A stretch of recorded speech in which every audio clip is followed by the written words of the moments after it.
നമസ്കാരം, ഞാൻ പാർവതി. വാരാന്ത്യ കായിക വാർത്തകളിലേക്ക് സ്വാഗതം. ആദ്യം പോയ വാരത്തെ പ്രധാന കായിക വിശേഷങ്ങൾ എന്തൊക്കെയെന്ന് നോക്കാം. ദേശീയ വാട്ടർ പോളോ വനിതാ കിരീടം കേരളത്തിന്. പുരുഷ വിഭാഗത്തിൽ സർവീസസ് ചാമ്പ്യന്മാർ. 77ാമത് ദേശീയ ഡൈവിംഗ് ചാമ്പ്യൻഷിപ്പിൽ പുരുഷ വിഭാഗത്തിൽ സർവീസസും വനിതാ വിഭാഗത്തിൽ റെയിൽവേസും ഓവറോൾ ചാമ്പ്യന്മാർ. മാഗ്നം ചാമ്പ്യൻസ് ട്രോഫി ഹോക്കി ടൂർണമെന്റിൽ ഡോമിനേറ്റേഴ്സ് പാലക്കാടിന് കിരീടം. Cochin hockey academy runner up. Super ക്ലാസിക്കോയിൽ മലപ്പുറത്തിന്റെ കണ്ണീർ. കണ്ണൂർ വാരിയേഴ്സ് സൂപ്പർ ലീഗ് കേരളയുടെ പോയിന്റ് പട്ടികയിൽ 1ാം സ്ഥാനത്ത്. വാർത്തകൾ വിശദമായി. ദേശീയ വനിതാ വാട്ടർ പോളോ കിരീടം നിലനിർത്തി കേരള വനിതകൾ. Pirappancode doctor BR. അംബേദ്കർ അന്താരാഷ്ട്ര നീന്തൽക്കുളത്തിൽ നടന്ന ഫൈനൽ മത്സരത്തിൽ ബംഗാളിനെ 14-6 പരാജയപ്പെടുത്തിയാണ് കേരളം ചാമ്പ്യന്മാരായത്. മലയാളി താരം കൃപയാണ് ചാമ്പ്യൻഷിപ്പിലെ മികച്ച വനിതാ താരം. 77ാമത് ദേശീയ അക്വാട്ടിക് വാട്ടർ പോളോ ചാമ്പ്യൻഷിപ്പിൽ വനിതാ വിഭാഗം കിരീടം കേരളത്തിന്. സൂപ്പർ ലീഗ് ഫൈനലിൽ കേരളം കരുത്തരായ ബംഗാളിനെയാണ് തോൽപ്പിച്ചത്. 6-നെതിരെ 14 ഗോളുകൾക്കായിരുന്നു കേരളത്തിന്റെ ജയം. മത്സരത്തിൽ ബംഗാളാണ് ആദ്യം സ്കോർ ചെയ്തത്. പിന്നീട് ഉണർന്നു കളിച്ച കേരളം എല്ലാ ക്വാർട്ടറിലും ലീഡ് നിലനിർത്തി. കേരളത്തിന്റെ കൃപയാണ് മത്സരത്തിലെ താരം. എല്ലാ മത്സരങ്ങളും വിജയിച്ച് തോൽവി അറിയാതെയാണ് കേരളത്തിന്റെ കിരീട നേട്ടം. വനിതകളുടെ സൂപ്പർ ലീഗ് പോരാട്ടത്തിൽ കേരളം മഹാരാഷ്ട്രയെ തോൽപ്പിച്ചാണ് ഫൈനലിൽ കടന്നത്. 5-നെതിരെ 18 ഗോളുകൾക്കായിരുന്നു കേരളത്തിന്റെ ജയം. സൂപ്പർ ലീഗ് പോരാട്ടത്തിൽ മഹാരാഷ്ട്രയെ 3-നെതിരെ 10 ഗോളുകൾക്ക് തകർത്തു വന്ന ബംഗാളിന് കടുത്ത തിരിച്ചടിയാണ് നേരിട്ടത്. കളിച്ച 2 മത്സരങ്ങൾ പരാജയപ്പെട്ടെങ്കിലും മഹാരാഷ്ട്ര വെങ്കലം നേടി. പുരുഷന്മാരുടെ വിഭാഗത്തിൽ സർവീസസിനാണ് കിരീടം. സൂപ്പർ ലീഗിലെ നിർണായക മത്സരത്തിൽ റെയിൽവേസിനെ 8-നെതിരെ 12 ഗോളുകൾക്കായിരുന്നു സർവീസസ് തകർത്തത്. വിജയികളായ സർവീസസിൽ 8-ഉം റെയിൽവേസിൽ 5 മലയാളി താരങ്ങളുണ്ട്. മലയാളി താരം കൃപയാണ് ചാമ്പ്യൻഷിപ്പിലെ മികച്ച വനിതാ താരം.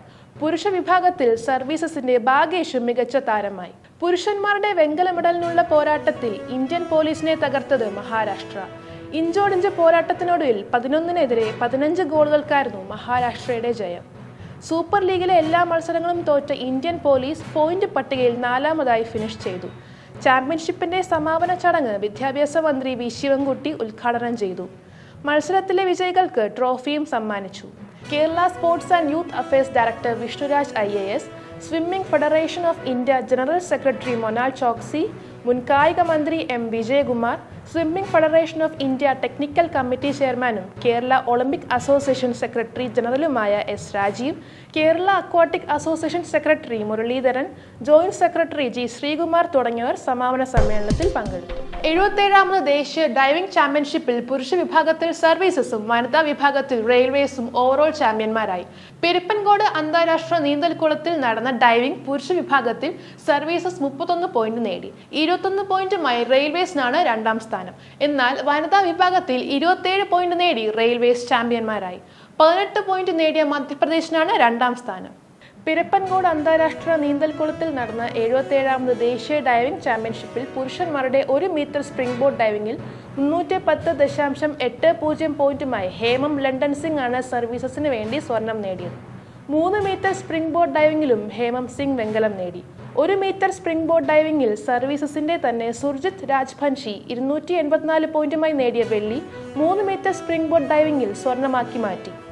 258.05 പോയിന്റ് നേടിയ റെയിൽവേയുടെ ഗൗരവ് രഘുവംശിക്കാണ് വെങ്കലം. പെൺകുട്ടികളുടെ വിഭാഗത്തിൽ മധ്യപ്രദേശിന്റെ പലക് ശർമ്മ സ്വർണം നേടി. 162.30 പോയിന്റ് നേടിയാണ് സ്വർണ്ണ നേട്ടം. 151.80 പോയിന്റ് നേടിയ റെയിൽവേയുടെ ഇഷ വാങ്മൂഡ് വെള്ളിയും റെയിൽവേയുടെ തന്നെ ഹൃതിക ശ്രീറാം വെങ്കലവും നേടി. ഇഷ ചാമ്പ്യൻഷിപ്പിൽ 2 മെഡലും ഹൃതിക 3 മെഡലുമാണ് ആകെ നേടിയത്. പുരുഷന്മാരുടെ പ്ലാറ്റ്ഫോം ഡൈവിംഗിൽ റെയിൽവേസിനാണ് സ്വർണം. റെയിൽവേസിന്റെ ഓം രാജേഷ് 296.80 പോയിന്റ് നേടിയാണ് സ്വർണം സ്വന്തമാക്കിയത്.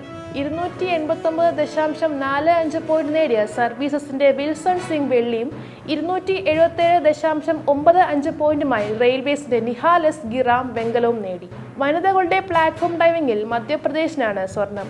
197.80 പോയിന്റുമായി പലക് ശർമ്മയാണ് സ്വർണം നേടിയത്.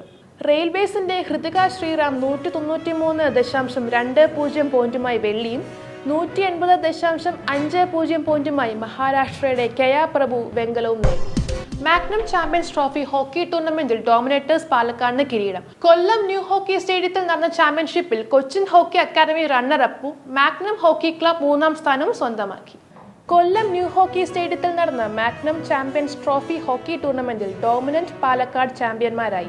ഫൈനലിൽ CHA കൊച്ചിയെയാണ് പാലക്കാട് ഡോമിനേറ്റേഴ്സ് തോൽപ്പിച്ചത്. പെനാൽറ്റി ഷൂട്ടൌട്ടിലായിരുന്നു ടീമിന്റെ ജയം. നിശ്ചിത സമയത്ത് ഇരു ടീമുകളും 2 ഗോൾ വീതം നേടി സമനിലയിൽ പിരിയുകയായിരുന്നു.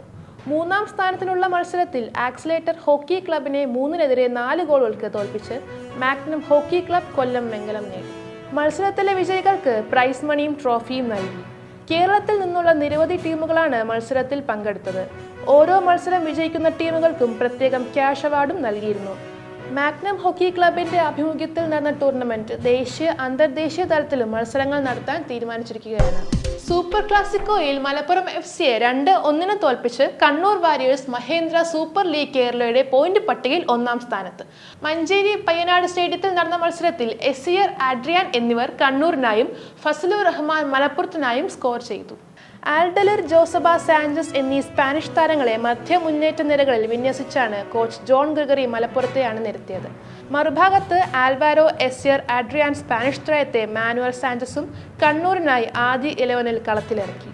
നായകൻ അനസിനെ വാമപ്പിനിടയേറ്റ പരിക്കിനെ തുടർന്ന് മലപ്പുറത്തിന് കളത്തിലിറക്കാൻ സാധിച്ചില്ല. പകരം ആൽഡലർ ആണ് ടീമിനെ നയിച്ചത്. 3-ാം മിനിറ്റിൽ ഫസലുർ റഹ്മാനിലൂടെ മലപ്പുറമാണ് ആക്രമണത്തിന് തുടക്കം കുറിച്ചതെങ്കിലും 14-ാം മിനിറ്റിൽ കണ്ണൂർ ഗോൾ നേടി. എസിയർ നീക്കി നൽകിയ പന്തിൽ കണ്ണൂർ നായകൻ അഡ്രിയാൻ എതിർ ഗോളിക്ക് അവസരം നൽകാതെ അനായാസം സ്കോർ ചെയ്തു. മത്സരം കൃത്യം അരമണിക്കൂർ പിന്നിടുമ്പോൾ കണ്ണൂർ ലീഡ് ഇരട്ടിയാക്കി. യുവതാര മുഹമ്മദ് റിഷാദ് നൽകിയ പന്ത് 2 പ്രതിരോധ നിരക്കാരെ മറികടന്ന് എസിയർ വലയിലേക്ക് അടിച്ചു കയറ്റി. ആദ്യ പകുതി അവസാനിക്കാൻ 4 മിനിറ്റ് ശേഷിക്കെ മലപ്പുറം 1 ഗോൾ തിരിച്ചടിച്ചു.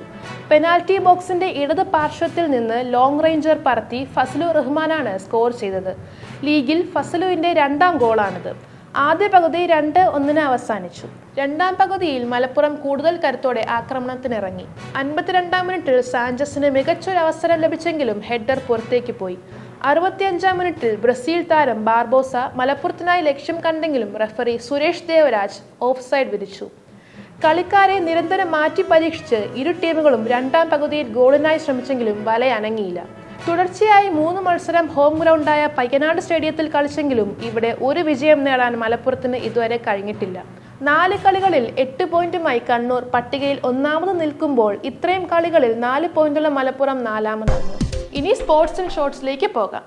നവംബർ 20-ന് ചെന്നൈയിൽ നടക്കുന്ന ഫിബ ഏഷ്യ കപ്പ് 2025 ക്വാളിഫയേഴ്സ് ഹോം ഗെയിമുകൾക്ക് മുന്നോടിയായി ഇന്ത്യൻ സീനിയർ പുരുഷ ദേശീയ ബാസ്കറ്റ്ബോൾ ടീമിന്റെ വാമപ്പ് മത്സരങ്ങളിൽ പ്രതിനിധീകരിച്ച് കേരളത്തിന്റെ വൈശാഖും പ്രണവും. വൈശാഖ് കൊച്ചിയിലെ സെൻട്രൽ GST ആൻഡ് കസ്റ്റംസിലെ കളിക്കാരനും പ്രണവ് ചെന്നൈയിലെ ഇന്ത്യൻ ബാങ്കിന്റെ കളിക്കാരനുമാണ്.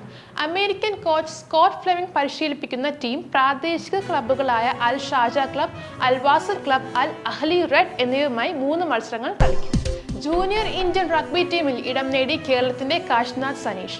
കേരള റഗ്ബിയുടെ ചരിത്രത്തിൽ ആദ്യമായാണ് ജൂനിയർ പുരുഷ ഇന്ത്യൻ റഗ്ബി ടീമിലേക്ക് ഒരു മലയാളി തിരഞ്ഞെടുക്കപ്പെടുന്നത്. സനീഷിന്റെ നേട്ടം കേരളത്തിൽ റഗ്ബിയുടെ ജനപ്രീതി വർദ്ധിപ്പിക്കുകയും കൂടുതൽ യുവ അത്ലറ്റുകൾക്ക് കായിക രംഗത്തേക്ക് വഴിയൊരുക്കുകയും ചെയ്യും. കേരള സൂപ്പർ ലീഗിൽ സെപ്റ്റംബർ 27-ന് ഫോർസ കൊച്ചി FC തിരുവനന്തപുരം കോമ്പൻസ് FCയുമായി ഏറ്റുമുട്ടും.